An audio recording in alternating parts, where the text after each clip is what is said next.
Dispatch, this is Mindy at ME Flow. Well, boy, it's getting hot out there, and I can't imagine surviving summer without AC. Now, if your AC is making funny noises, just needs a once-over, or your home isn't as cool as it used to be, call ME Flow. My team is on time, total pros, and can take care of any type of AC repair. Visit meflow.com to get your AC back in tip-top shape. ME Flow. One call, one company. Well, I gotta get back to it. Dispatch, this is Mindy. Go ahead. Folks, it's jarring to have a car accident out there and hard to think clearly when you're hurt. So my friend, attorney Clark Fielding of Fielding Law, created something to help you. It's a guide called Be Prepared Before a Motor Vehicle Accident. Frank Mottek here. This guide is one page, fits right in your glove box, and gives you everything you need in case you're hurt in an accident. Go to clarkthesharklaw.com and download your free one-page guide and keep it right there in your glove compartment under the word accident. Well, want to put that number in your phone, all you have to do is hit the number when you need them. Tell your family and friends to do the same. So if you're hurt in an accident, call the one we all trust, Clark Fielding. The number is 833-88-SHARK, 833-88-SHARK, 833-88-SHARK, and download the Be Prepared Before a Motor Vehicle Accident guide at clarkthesharklaw.com. clarkthesharklaw.com. Get that guide at clarkthesharklaw.com. And good evening. This is Mottek on Money. We're doing it live right here, weeknights in the 5 o'clock hour in Los Angeles. Mottek on Money 5 nights a week for you, live on the air right here on 790 KABC, streaming live online worldwide at KBC.com and the on-demand Mottek on Money podcast for you. You should demand it at KBC.com, Apple, iTunes, all your favorite podcast platforms, and we're on the socials too at Frank Mottek on X, formerly known as Twitter and Instagram. Uncle Sam's credit rating gets downgraded and financial markets react. The major market averages finish sharply lower today, with the S&P 500 seeing its worst one-day plunge since April. Wall Street was rattled by the lowering of the U.S. government's credit rating by Fitch Ratings. Meanwhile, government bond yields rose when the Treasury boosted the size of its net sales. The Dow coming in for a closing loss today of nearly 350 points. The S&P 500 slid 63 and the NASDAQ plunged 310. The Wall Street Volatility Index, the so-called Fear Index, popped about 15%. The catalyst for the sell-off today was the news, which came out late yesterday, that the rating agency Fitch was lowering the U.S. credit rating from the best AAA to AA+, citing expected fiscal deterioration and an erosion of governance. And get this, after the closing bell today, Fitch is at it again, downgrading Fannie Mae and Freddie Mac one notch to AA+. This following the earlier cut to the U.S. sovereign rating. Fannie and Freddie rely on implicit government support, and that's big news, which might impact things again tomorrow morning. The Fitch decision followed a similar move by S&P Global Ratings back in 2011 after a previous fight in Congress over raising the debt limit. The U.S. Treasury market acts as a global benchmark upon which many financial products are based, and so uncertainty about its stability can cause anxiety worldwide for investors. The latest earnings news also driving some of the action today. We'll talk markets and the economy shortly with John NAJARIAN. The hot labor summer continues in Hollywood with the writers and actors strike continuing, shutting down production. A lot of businesses impacted when movie production is shut down, when all of Hollywood is basically shut down. We'll talk about the business of Hollywood tonight with celebrity hairstylist of the stars, Giuseppe Franco of Giuseppe Franco Hair Salon in Beverly Hills. He'll be joining me live later this hour. And what does it take to become an Entrepreneur of the Year in Los Angeles these days? I'll talk about that tonight, along with the head of a business that's seeing tremendous demand these days, the security business, in the face of the crime wave we've been seeing here in California. I'll be speaking live later this hour with Henry Hernandez, president and CEO of Intercon Security, based here in Los Angeles, which happens to be celebrating its 50th anniversary. And Henry Hernandez also just received an EY Entrepreneur of the Year award in Beverly Hills. But first, on the markets, the economy, Uncle Sam's credit downgrade, crypto, and the whole works tonight. Joining us live now, the one and only John NAJARIAN. Dr. J, as he's known on the major financial networks, most importantly, decades-long contributor to this program, co-founder of Market Rebellion. He has the laser eyes on, too, following the cryptos. John NAJARIAN, thank you very much for taking the call on what turned out to be a big bad day today for the markets on this credit rating downgrade for Uncle Sam. Give us your reaction to the big news here today.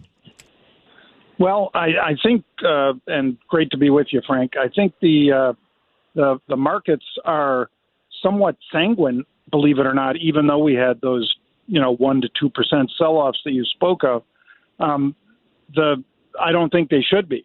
When we had this happen in 2011, it didn't happen immediately, But what did happen over the next several months was we dropped 11% in the market. A debt rating downgrade, which will be brushed off by some in La La Land, and not the one you live in, Frank, but the one out in Washington, D.C., they'll try to brush it off and say this is politically based. It's not. It doesn't matter who's in the White House. If somebody determines that the debt rating should be lowered, this is kind of what The Big Short was all about, isn't it, Frank? That people that, piled into debt, whether it was collateralized debt obligations, CDOs, and various CMOs, people that did that did it based on the debt rating being higher than it should have been because they figured out how to game it. They haven't figured out how to game it this time, and yet we just keep piling on the debt. And I got to believe that those chickens will come home to roost. It might not happen this month, but between now and December, we're going to see some sort of pretty severe drop in the markets because foreigners are going to demand, and they buy the bulk of our bonds, of course, they're going to demand higher interest payments. That's not good for the government. It's not good for the taxpayer. It's not good for anybody except the foreigners who will be getting a higher interest rate on the bonds that they do buy. Here's another bombshell for you, John NAJARIAN. I don't know if you saw it before we went on the air here, but late this afternoon, Fitch added again, downgrading Fannie Mae and Freddie Mac one notch to AA+. This after that big news yesterday, downgrading the U.S. sovereign rating. People are wondering what's going on here. Let me ask you that question. Well, I'll tell you what's going on. In terms of, Freddie Mae and Fannie Mae, rather, and Freddie Mac, these are companies that basically provide mortgages, and they're the federally insured mortgage. That is not a good sign for the homeowners and or for people that either A, need to refinance, or the home builders, even though the inventory is super low. That's the only thing that's really been sort of propping up some of these home building stocks. They can sell whatever they have, but as rates go higher and higher, fewer and fewer Americans qualify for those loans. I mean, you could feed it into a mortgage calculator and see that if you take rates from, for instance, say 3.5, where they were 3.5, 4 in the first quarter of this year, to now pushing over 7, you can buy a lot less a house or a lot less of an apartment. And that's something that's just, Fitch is recognizing that the federal agencies that are backing some of these mortgages are really playing with fire with some of these consumers that might not be able to afford the homes that they're buying. Remember, we were on the air back in 2008 when Fannie and Freddie got that big bailout. I remember talking to the St. Louis Fed president at the time who spoke on my program and on Bloomberg that day. And the next day, Fannie and Freddie were basically taken over. So this is certainly a troubling development here, given the context of the interest rate environment and everything else happening here at the moment. Yeah, it is. And the ADP report that you were speaking about, too, that, while it's a good thing, we all want people that are seeking jobs to be able to find jobs. And ADP, that's private sector jobs. They reported today, a more robust job growth than was otherwise expected. And we've got the big report on Friday, the BLS, Bureau of Labor Statistics, coming our way on Friday. But this is also something that's really problematic for the Fed because they're seeing these debt downgrades, they're seeing demand destruction, and yet they still have to address the idea that businesses are still hiring at a frenzied pace, I would say. And that's something that they're going to have to deal with. They would rather slow it down. They never want to, of course, they have that dual mandate, employment and as well as inflation. But they would rather the job creation wasn't quite as robust. And yet here it is, very robust, which means that at the Jackson Hole meeting, they'll be discussing in August. The new month has just started, and it's already seeming that we're going to see higher volatility into Labor Day. Right. Suddenly the volatility index spiked today. Certainly something to be noted. And so we did get some reaction today. The head of the nation's largest bank, J.P. Morgan Chase, Jamie Dimon, on CNBC today said the Fitch ratings downgraded the U.S. long-term credit rating ultimately does not matter. He says that it's because the market, not the rating agencies, that determines borrowing costs. What about that comment here? What does Fitch know that Jamie Dimon doesn't know? Well, Jamie's being half-truth in what he's saying there. He is right that what does matter is people buying and selling bonds. So that's the market, if you will, versus what the Fed has done. And you and I have talked on the program throughout the year that the Fed has now, as of last week, made 11 rate hikes. And yet, this is the first 2-day period where we've stayed over 4% for the 10-year. For those first 10 hikes until we had the one last week, we were still not able to hold that 4% level, and we were, for the most part, at the same level we were when the Fed had perhaps just made its first 3 or 4 hikes. So the market, again, what Jamie was talking about, the people that buy and sell bonds, were not believing what the Fed was saying. But at some point, those bets are going to be skewed the wrong way. And if indeed the Fed is willing to go through and be more aggressive than perhaps you or I think they either can be or should be, then you're going to see the bond market make a real fast 180-degree turn, and they'll start selling off those bonds rather than buying them. They're live with John NAJARIAN. Of course, the focus of concern this year, and especially with these bank failures we've seen this year, has been in commercial real estate, and that remains an area of concern, especially office space, with this so-called slow return to the office taking place, and a lot of concern about what's happening here in downtown Los Angeles, for example, with many buildings financially vulnerable to foreclosure at this point. What about on that important front, John? What do you see there and its potential impact on the economy and what's happening with this downgrade here today?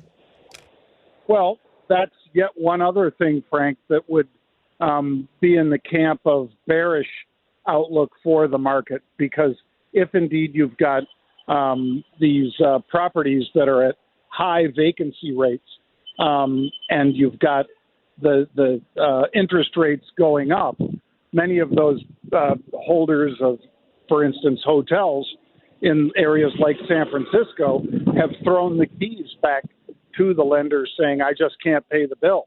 You might as well just take it.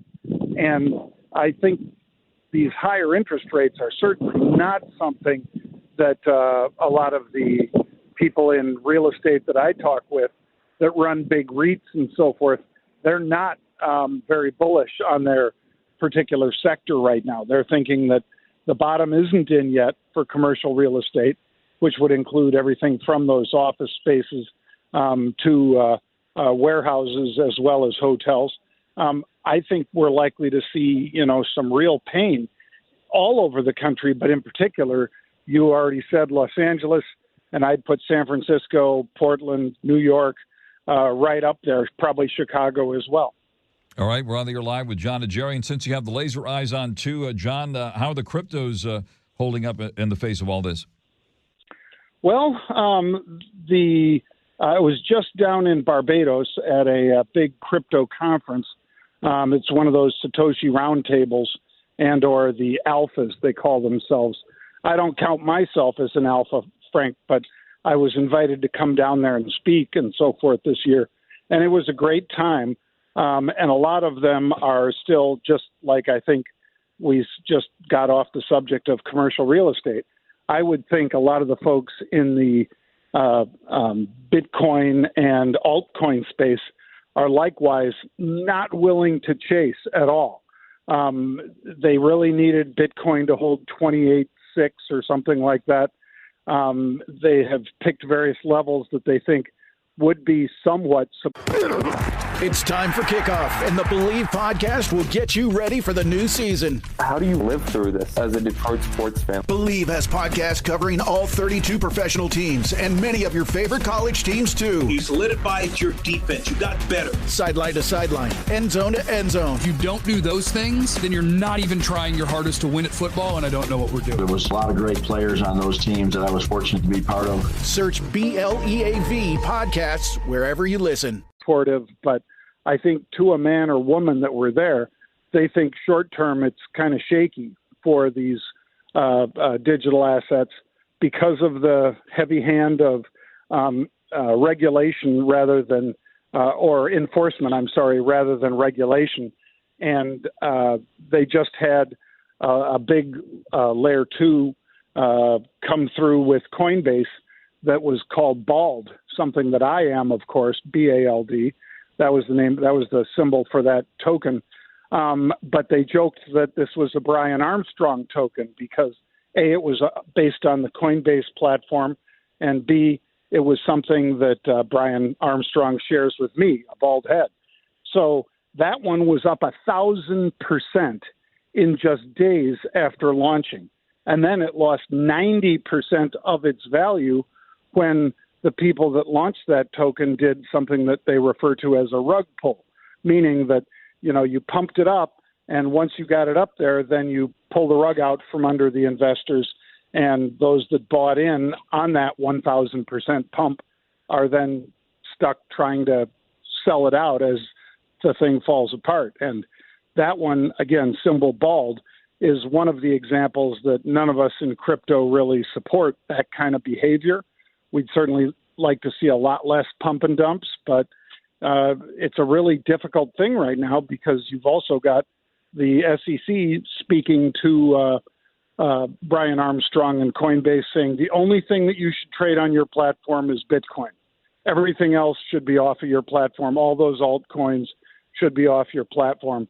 And again, this is just something that's really befuddling to people that are looking for regulation rather than enforcement, because this is after the fact that they're doing these things. Well, thanks for bringing that to our attention. Hair-raising gains for BALD. That is really, really something. And, of course, remember the Shiba Inu days, everyone was hoping that lightning would strike twice on that one. Anything else on the horizon that would get your attention? Well, and lightning could still strike twice in that regard, Frank, because you've got that Shiba Inu, and we know of Elon's love of that particular meme coin, I'll call it, as well as the idea that he wants to make X, the letter X, his do everything app. He wants it to be able to not just be, the town hall for the world, but he wants it to be basically an internet bank. And there's a lot of speculation on which one of these tokens, if any, he would pick to make part of that landscape. Right. You mentioned a Satoshi conference. Was Satoshi there? I don't know. Maybe, no one knows who Satoshi is. That's right. He could have been there, or she could have been there. That's right. Or they could have been there. Satoshi Nakamoto, right? The mystery continues. It might be Elon Musk himself, but the mystery that has been unsolved. Any specific places where you are putting money now, John NAJARIAN, or taking it off the table? Well, we're still in short positions for Coinbase. And the reason for that is this, again, the confusion between the enforcement and the regulation, and the fact that the volumes have been extremely light in Bitcoin this quarter.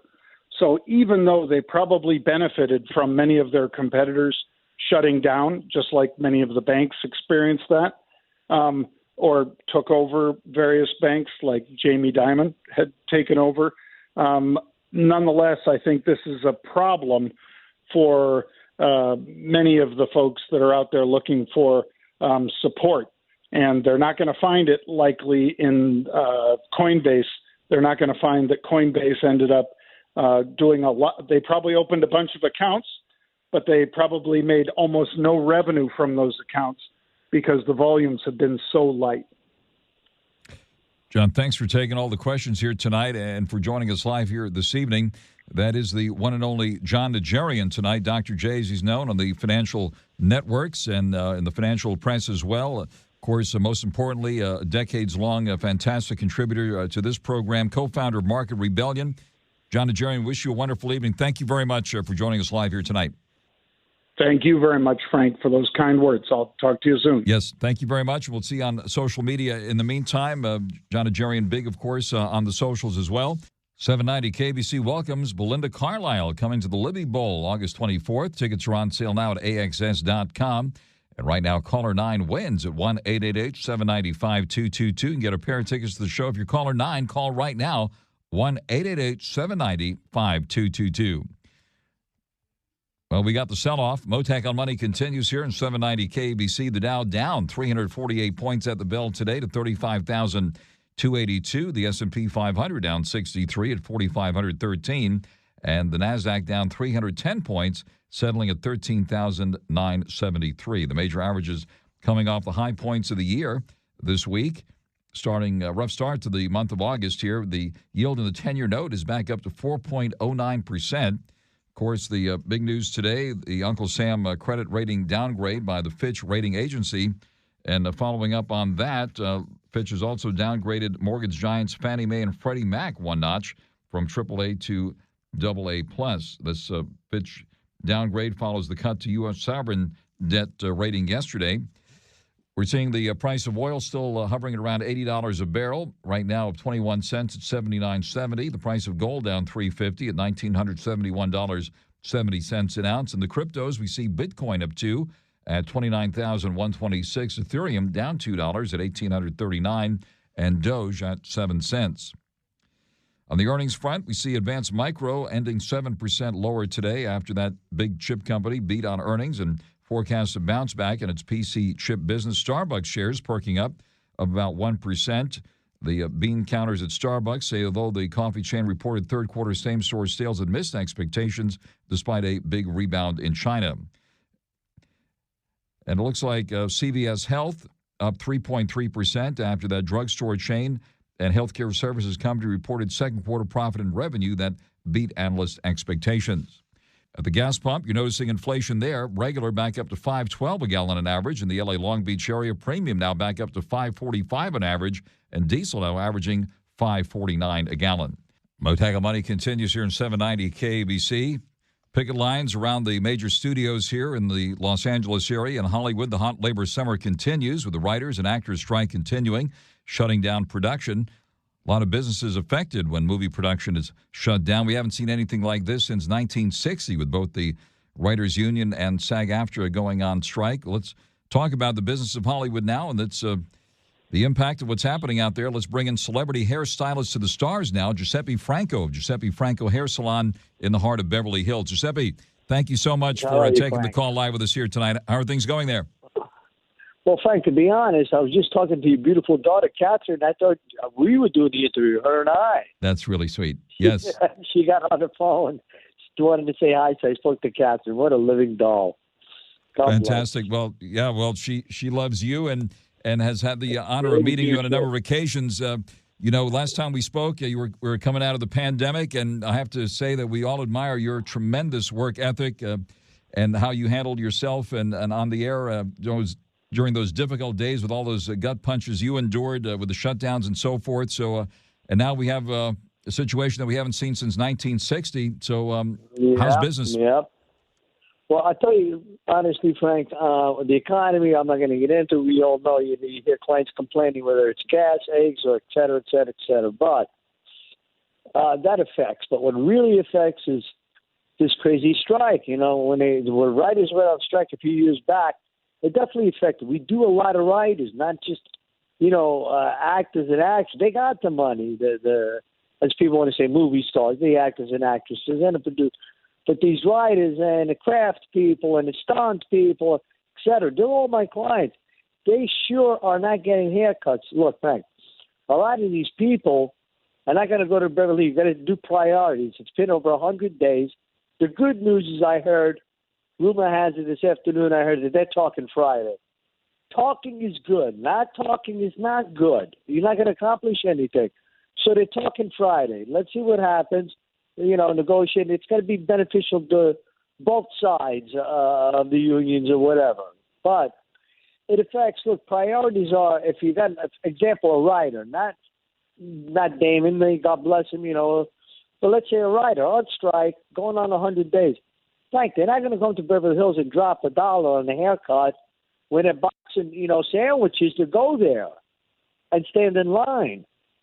And it affects restaurants. I seen a lady on the news. She's the florist in Burbank. And I said, how can she be losing $100,000 a month? Is this lady trying to pull a fast one on me? And then I listened to the rest of the interview. She does all the movie and TV sets on the studios. Gone, ain't making nothing. Might have to close. I went, oh boy. The local cafe, luncheonette, where all the people would go, suffering. Nobody's going inside and eating because they don't have the money to do it. So it's affecting, look, the COVID, bad. I don't want to mention the word COVID, the closures, lockdowns, like you said before, earlier. Then you got the economy. Now you got the strike. I mean, how much, I guess what they say is, Frank, God doesn't put more on your plate than you can't handle. It's tough. I guess somebody said to me recently, suffering business people, men and women, not just hair salons, restaurants, not open for lunch, only for dinners. These are well-known restaurants. So we're all going through the same thing. They said, Giuseppe, it's a test of character. I go, oh, what? I really didn't know what it meant. But you got to hang in there strong. I mean, you can't give up now. It's tough. Yes, honestly. But, thank God, I've been around a long time. So we are getting, as what people want to call tourists. Let's say in Beverly Hills, whether it's a Beverly Hills hotel or, the Mayfair down the street, whatever it is, at least they're walking around, they're getting hair done. Look, the thing is, I probably won't see them the rest of my life. They don't live here. Some live in Germany. Some live in South Africa. Some live in Paris. I'm blessed they even just do their hair. At least you got income coming in. You get my point? Absolutely. Well, you're in a great spot there on Cannon Drive in the heart of a Restaurant Row there, right? What are your neighbors telling you? And of course, you're probably the perfect guy to talk to about the economy and this whole situation, since you hear it right there in the chair, right? I know you're great at keeping secrets, but go ahead and spill the beans for us here. It's not spilling the beans. It's the truth. I got 66 restaurants on both sides of me, and a lot of them are not doing great lunches, just dinners, and some of them are doing just weekend lunches and weekend dinners. They don't have the help, the chefs, or the customers. Did this Hollywood affect it? The strike? Absolutely. Only the rich are going to come to Beverly Hills, Frank, and order their caviar and martinis and this. You're not going to see the writers, God bless them, I'm old school business. If everybody's making money, everybody's happy, everybody's married to each other, everybody stays happy, no divorce. That includes the writers. Give them a cut. Look, everybody's got a lot of money, Hollywood. I'm not saying, just come up with something fair, everybody's happy. This is not good for anybody. No business, no individual, no personal, no family. Then you got the hotel strikers. Give them $1 more. Jesus, they're driving almost 3 hours every day to work at a hotel, can't afford to live here. Not that they can pay them enough to live here, but you got to ease up. You got to give them, what's fair. Everybody's happy. Everybody goes back to work, Frank, and hopefully things get better because how much can you possibly take? Closures, economy. People don't want to drive to Montecito because, the gas. Why? Because I seen your collection of beautiful cars, but that's why I gave you the name Frankie Benz. You got the best Benz in the world, but some people don't want to put the gas in the car, Frank. Well, you are so observant and right there on top of everything. I got to ask you, Well, we have the biggest celebrity hairstylist on the air with us here. What are the celebrities demand? What is the most popular hairstyle? Is it going bald or what's the most popular hairstyle right now? Frankie, as East Coasters would say, Frankie boy, listen, people go bald. I'm out of business. I know. No, nobody's going to go bald. Look, the main thing is we're going to exclude women out of it because no woman is ever going to say, I can't wait to go bald. It's the men. If you can come out with some sort of God-given genius product or something that saved the hair for men, we're talking about, they're in heaven. Nobody wants to lose their hair. They shave it because they have to. I mean, maybe 11.5 people did it when Kojak was on TV thinking it was cool. But Who loves you, baby? It's not a trend. Yeah, exactly, with the lollipop. No, I don't think men are looking forward to going bald. And look, Frank, God bless, I'm in the heart of Beverly Hills for going on 41 years. But remember, when anybody comes, travels, a tourist or whatever, they don't say, honey, pack up. We are going to go to Canoga Park. Nothing against Canoga Park. It's Beverly Hills. That's where they want to go. They want to see movie stars. They want to see the bus TMZ, which we got every day. They want to see people walking. You're not going to see them, somewhere, like Redondo Beach or some beautiful beach. But you're coming to see movie stars, 90210. It's a big thing, so we need the tourists keep coming. The economy, it is what it is. I don't get into politics with what Biden's doing. I just know Hollywood. Because Beverly Hills, yes, but remember, it's still Hollywood. We do hair for the movies, for the TVs, for the newscasters, radio guys, like you said, whatever it is, we do that. And like I said, a handful of movie stars, great. But that isn't what I live for. I live for the husband, wives, and kids that come in because most of them are in the industry. Yep. Well, Giuseppe, nobody does it better. Thank you very much, Giuseppe. You're terrific, and we wish you continued success. And I'm sure you're going to have a great reaction here after the folks hear you on the air here. And so great to reconnect with you here live on the air. That is the one and only Giuseppe Franco of Giuseppe Franco Hair Salon in Beverly Hills on Cannon. Celebrity hairstylist extraordinaire to the stars. Giuseppe, thank you very much. We wish you all the best, and thanks very much for taking the call tonight. Thank you, Frank. You got it. Thanks a million. Thank you very, very much. And friends, does your knee pain keep getting worse? How about that pain in your shoulder or hip or back? Don't let them tell you steroids and surgery are your only options. Take my advice now and call QC Kinetics. It's Frank Mottek here. QC Kinetics can make that pain go away with all natural, advanced regenerative medicine.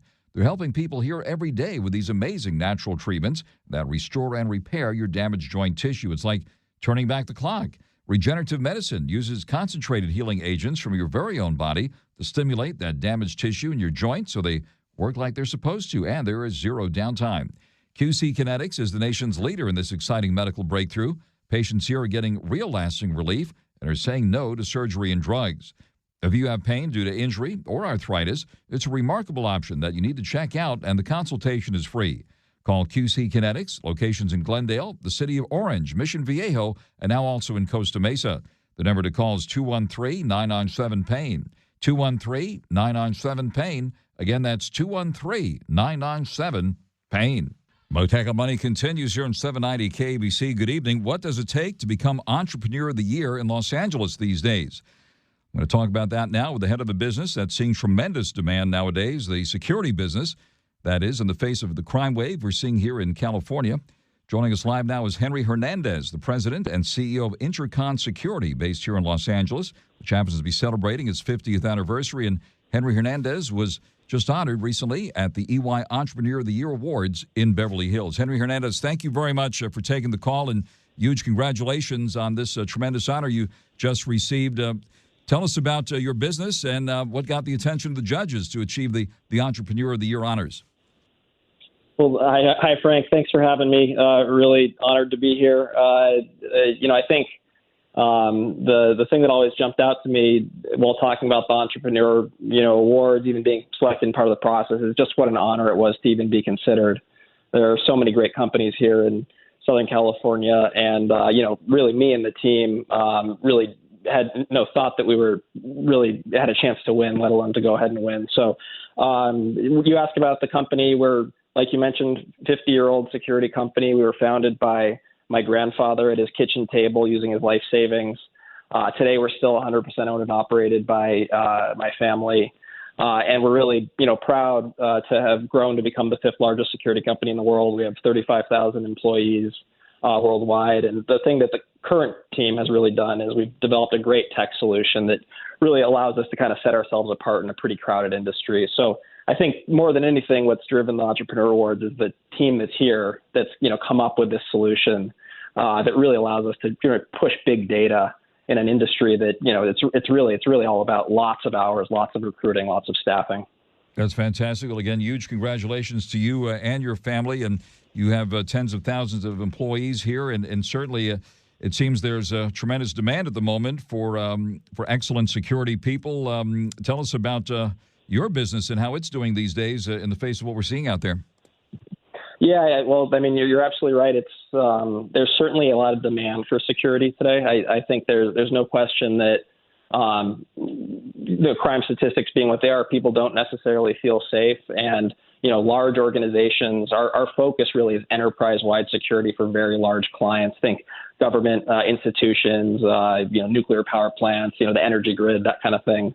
They need to bring in groups that can partner with the police, partner with law enforcement, frankly. I think the reality is that we can't have police officers on every corner. Frankly, there isn't the budget for that. There isn't the training. And so what groups like ours seek to do, what we seek to do is come in, partner with the law enforcement. We want to be an extension of what they're doing, and we want to kind of drive safety just through highly visible, well-trained individuals who can hopefully, augment what's happening with law enforcement.